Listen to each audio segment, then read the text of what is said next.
आपका प्लान है मारने का सामने वाले को। ये तो साफ साफ दिख रहा है। कल अभिषेक बनर्जी पे हमला होता है, आज सांसद है कल्याण बनर्जी, उनके ऊपर हमला हो जाता है। जब इतने बड़े बड़े नेताओं पे हो रहा है तो जो आम कार्यकर्ता उनका रहा होगा या छोटा नेता जिले का तहसील स्तर का नेता रहा होगा टीएमसी का, उसके साथ क्या हाल हो रहा होगा। नमस्कार दोस्तों, कैसे हैं आप लोग। उम्मीद है आप सभी अच्छे होंगे। पश्चिम बंगाल में चुनाव हो गया, भारतीय जनता पार्टी की सरकार बन गई, हिंसा नहीं हुई। लेकिन अब हिंसा क्यों हो रही है, एक हिंसा का दौर क्यों चल पड़ा है।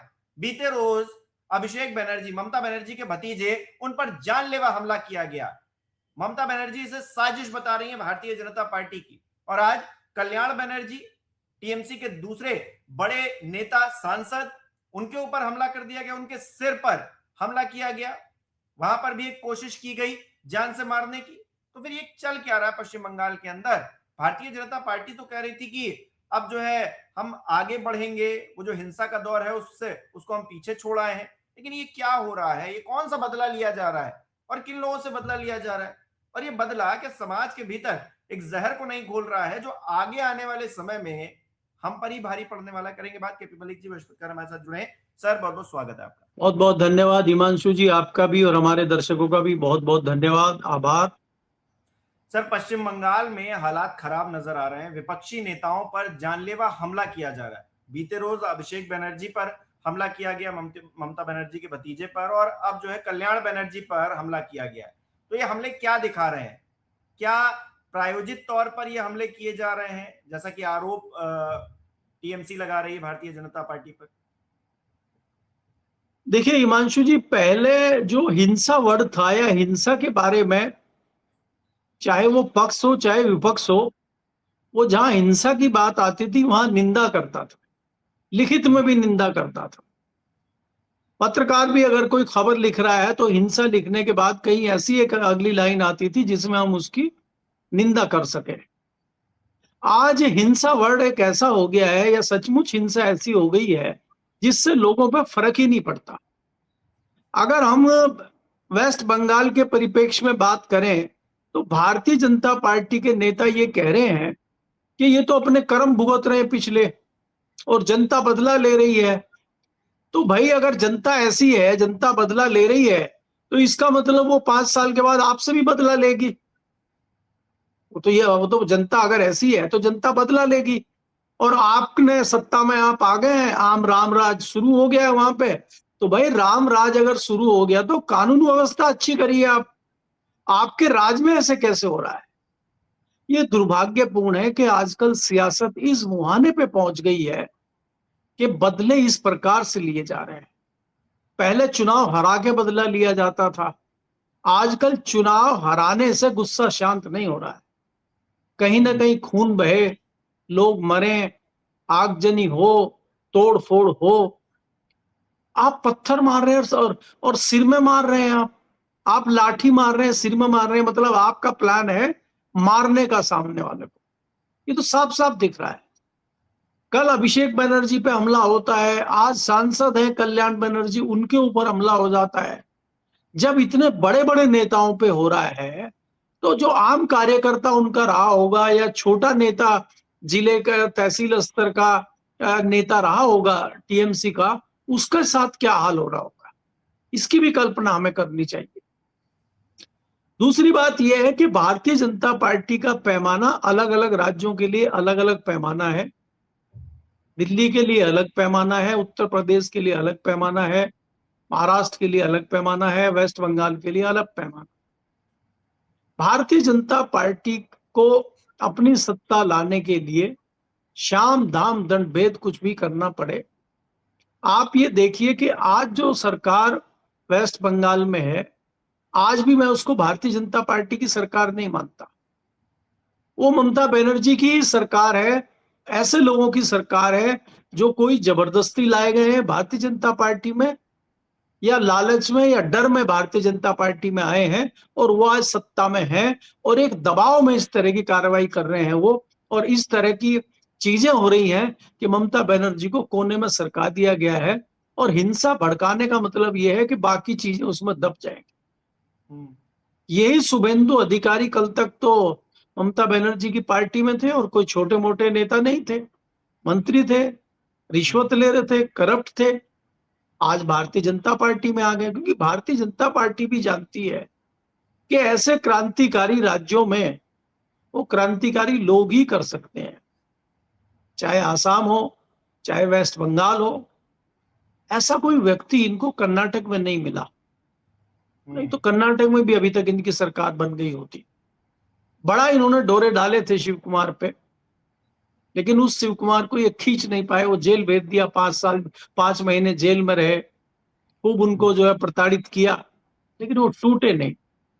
अगर वो टूट जाते तो आज वो भारतीय जनता पार्टी के मुख्यमंत्री पहले बन चुके होते, 2-2.5 साल पहले ही कर्नाटक में। तो ये भारतीय जनता पार्टी की रणनीति है। दुर्भाग्य ये है कि राजनीति की इस मुहाने पे पहुंच गई है, चर्चा हम ये कर रहे हैं। इस तरीके से अगर हमले हो रहे हैं, इस तरीके से अगर वही पार्टी जो आज तक सत्ता में थी, 15 साल सत्ता में थी, और वो अगर इस हालात में आ गई है कि उसको सुरक्षा करना मुश्किल पड़ रहा है, तो हमें चिंता आम आदमी की है, हमें चिंता जो छोटे कार्यकर्ता हैं उनकी है, या जिस प्रकार से दूसरी चीजें हैं, पुलिस व्यवस्था है, कानून व्यवस्था है, क्या वो अपना काम ईमानदारी से करेगी या कर पा रही है या आगे होंगी। इसमें कोई दो राय नहीं है कि वेस्ट बंगाल बहुत सेंसिटिव राज्य है और वहां इस तरह का कत्लेआम चलता रहता है।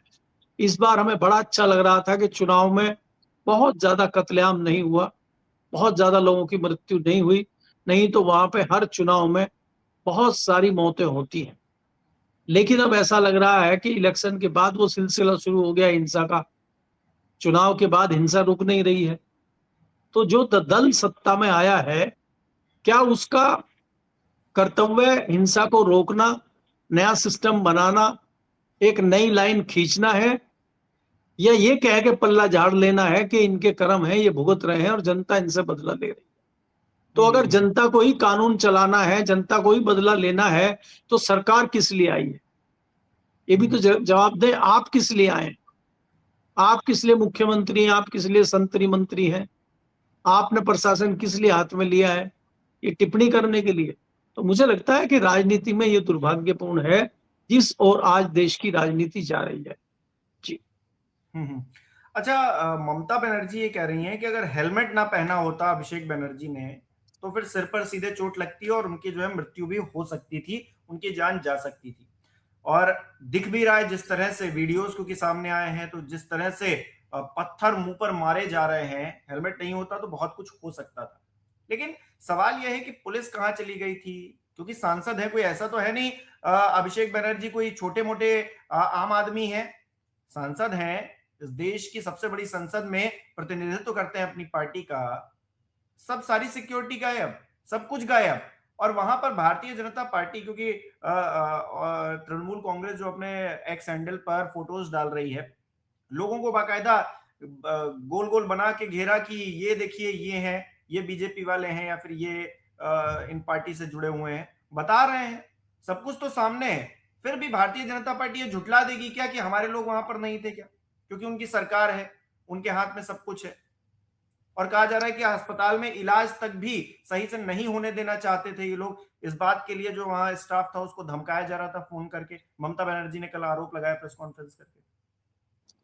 नहीं, देखिए हिमांशु, जो खबर आई है वहां से ये हुआ है कि जब अपोलो हॉस्पिटल ले जाया गया अभिषेक बनर्जी को, तो वहां उनको एडमिट करने से मना कर दिया, और बाद में यहां तक खबरें आई हैं सूत्रों के हवाले से कि अपोलो के मालिक ने यह कह दिया कि अगर हम इनका इलाज करेंगे और इनको एडमिट करेंगे तो प्रशासन हमारे खिलाफ एक्शन लेगा, तो लिहाजा हम इनको एडमिट नहीं करेंगे, आप इनको घर ले जाइए। आप ये सोचिए, ये परिस्थितियां वहां पे बन चुकी हैं।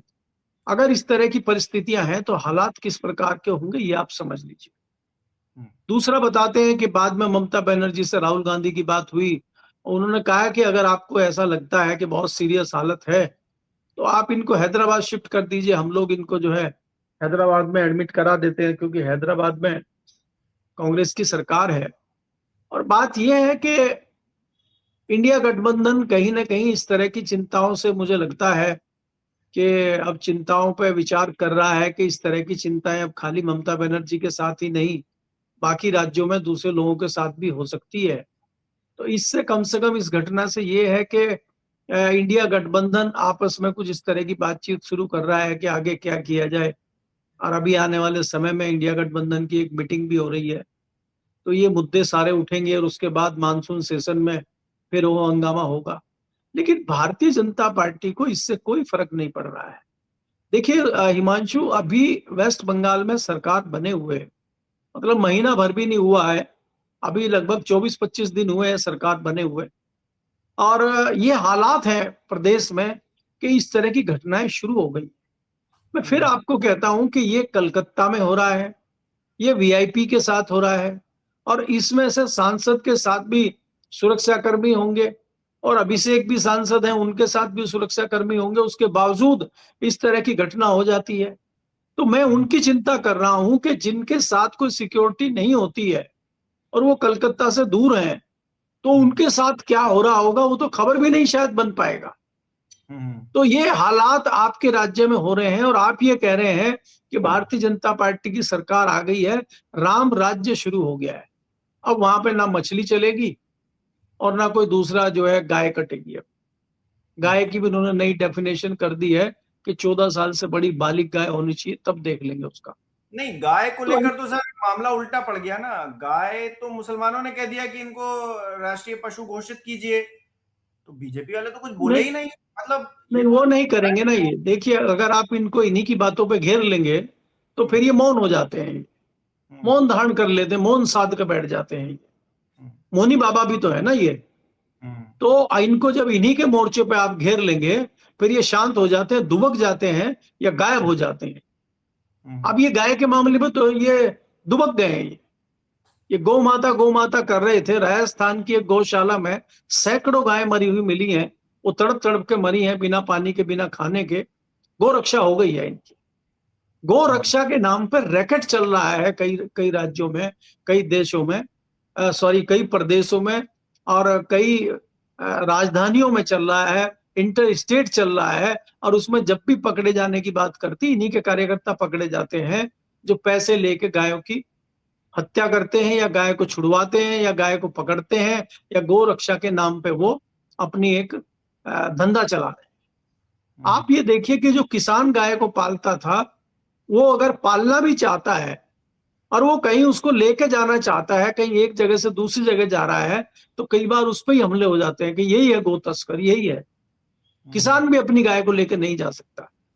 आपने देखा भी, मथुरा में एक साधु की हत्या हो गई, उसकी मामूली लिंचिंग हो गई कि ये गो ले जा रहे हैं, काटने के लिए गाय ले जा रहे हैं, जबकि वो तो बचा नहीं जा रहे थे। तो इस तरह का एक हवा है कि ये लोग हवा कर देते हैं, हल्ला कर देते हैं, गौ तस्कर है, गौ तस्कर है। अभी कई जगह ऐसे किसान पकड़े जाते हैं। वेस्टर्न यूपी में अगर कोई किसान अपनी गाय बीमार है, उसको अस्पताल ले जा रहा है, अगर 4 लोगों ने पीछे से हल्ला कर दिया, गाय काटने के लिए ले जा रहा है, तो पता चला उसी की मामूली लिंचिंग हो जाएगी। वो बोलने ही नहीं देंगे उसको कि मेरी गाय है, मैं किसान हूं, बीमार है गाय, हॉस्पिटल ले जा रहा हूं। उसको इतना मौका नहीं मिलेगा। तो ऐसी परिस्थितियां इन्होंने देश में कर दी है गाय के नाम पे। और गाय की रक्षा क्या आप कर रहे हैं? देखिए, ये एक रैकेट है जो मुझे लगता है इसमें विदेशी लोग भी शामिल हैं, कि हमारी जो असली देसी गाय है उसको बर्बाद करने के लिए इस तरह की चीजें हो रही हैं। और जो अमेरिकन गाय है, मिक्स गाय है, जर्सी गाय है, जो खाली नाम गाय है उसका, और कोई गाय के कोई गुण उसमें नहीं है, वो हमारे सिर पे लादी जा रही है। किसानों ने गाय पालना छोड़ दिया है। आप दुनिया भर की चीजों पर सब्सिडी देते हैं, आप दीजिए किसान को सब्सिडी। आप कहिए भाई गाय पालिए किसान, हम आपको सब्सिडी देंगे, और जो किसान 2 गाय पालेगा उसका दूध भी हम खरीदेंगे, महंगा दूध खरीदेंगे। गाय का दूध अमृत होता है, गाय का घी अमृत होता है, वो दवाई के लिए काम आता है। अगर वो 2000 रुपए किलो भी मिल रहा है उसका घी, वो तब भी सस्ता है, लीजिए उसको दीजिए। नहीं करेंगे वो, क्योंकि उनकी मानसिकता नहीं है। इनकी मानसिकता गाय बचाने की नहीं है, इनकी मानसिकता गाय के नाम पर प्रोपेगेंडा चलाने की है।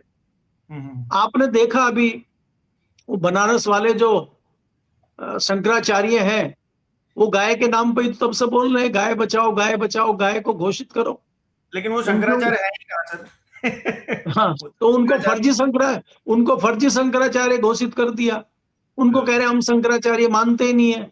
कल तक वो शंकराचार्य थे, जब तक उनसे को फायदा हो तब उनको सम्मान दिया जा रहा था शंकराचार्य का। अब वो किसी काम के नहीं बचे तो वो फर्जी घोषित कर दो, ये शंकराचार्य है नहीं।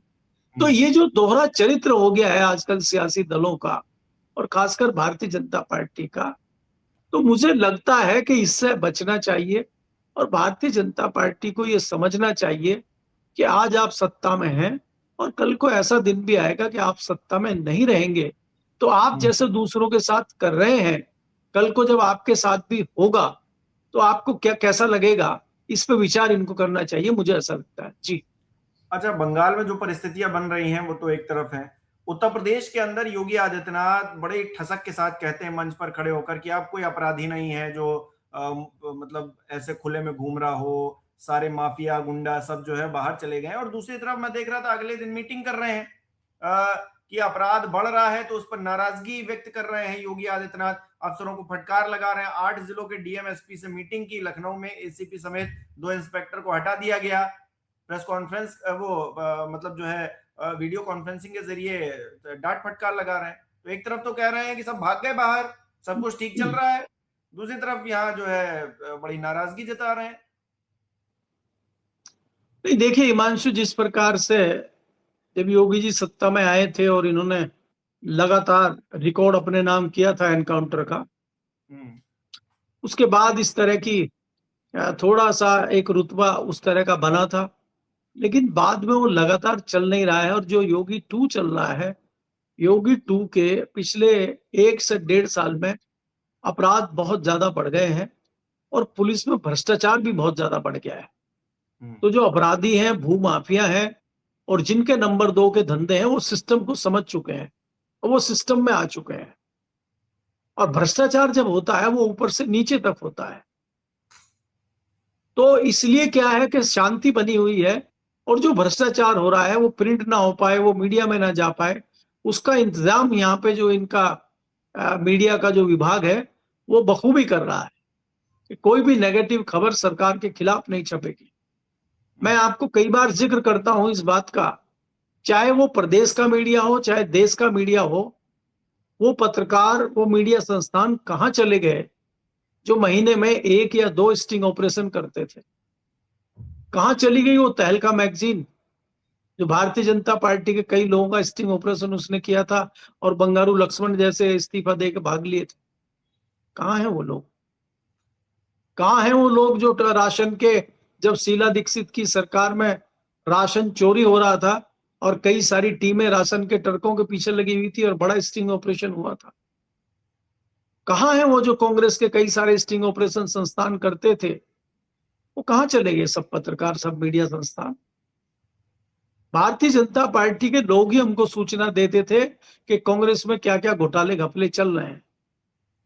लेकिन यहां इसके लिए ये भी है कि कांग्रेस वाले ना होमवर्क करते हैं, ना उनके पास जानकारी होती है कि वो किसी मीडिया को दें और कोई हम जैसा मीडिया उस पर चर्चा भी करे। उनके पास रिसर्च नहीं होती अपनी। तो इसलिए ये सारी चीजें बंद हो गई हैं, सिस्टम सेट हो गया है सब जगह। कहीं डर है, कहीं पैसा है, कहीं लालच है, तो हर व्यक्ति कॉम्प्रोमाइज है, चाहे वो पत्रकार हो, चाहे वो नेता हो, चाहे वो अधिकारी हो, चाहे वो पुलिस हो, सबको उसके अलग अलग तरीकों से कॉम्प्रोमाइज कर दिया गया है। मैंने 3 बड़े कारण आपको बताए हैं। किसी को डर है, किसी को लालच है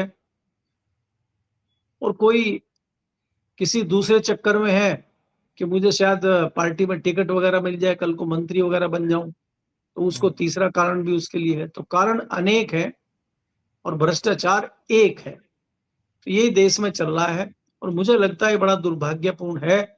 इससे अगर इस तरह की चीजें चलेंगी तो आने वाले समय में क्या होगा, जो आप एक पैमाना बना रहे हैं, जो एक फॉर्मूला सेट कर रहे हैं, तो कल को जो भी सियासी दल आएगा वो इसमें बहुत ज्यादा बदलाव नहीं करेगा, वो इसी सांचे में फिट होने की कोशिश करेगा, मुझे ऐसा लगता है। जी जी, बहुत बहुत शुक्रिया सर हमारे साथ जुड़ने के लिए, तमाम बातचीत के लिए। हमारे दर्शक किस तरह से देख रहे हैं कमेंट करके जरूर बताएं। इस वीडियो को लाइक करना, शेयर करना मत भूलिएगा।